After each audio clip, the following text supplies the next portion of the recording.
Halo, durian aku dimakan gajah. Aduh. Durian saya. Janganlah makan. Makan yang tu je, makan yang tu je. Makan yang bawah je. Makan yang bawah je. Makan yang bawah saja. Okey, makan yang bawah. Yang dalam tak payah. Yang dalam tu semua sedekah ke orang. Tak payah makan.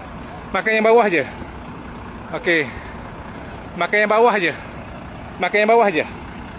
Yang atas tu saya nak bagi ke orang. Ya. Dia makan yang bawah je, makan yang bawah je. Awak habiskan yang bawah je. Tak apa, saya sedekah untuk awak. Ya. Saya sedekah untuk awak. Yang tu awak makan. Tak apa, saya tak marah. Ya. Makan makanlah. Habiskan yang ni. Habiskan. Yang dalam tu saya nak sedekah ke orang. Ya. Okeylah ya. Saya nak pergi. Makan. Makan je. Makan je yang tu. Ya, makan tu. Awak makan je yang tu.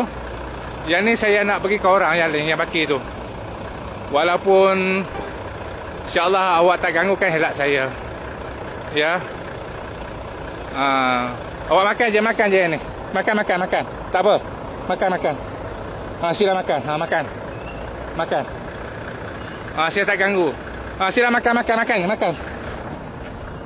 Janganlah ganggu saya. Aduh, habislah durian tu. Tak apalah kalau kau nak makan semua. Janganlah rosak helak aku. Dah cukup. Dah.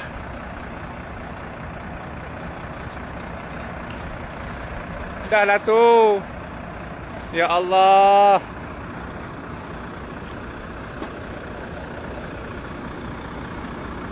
Ni sana. Sana. Sana.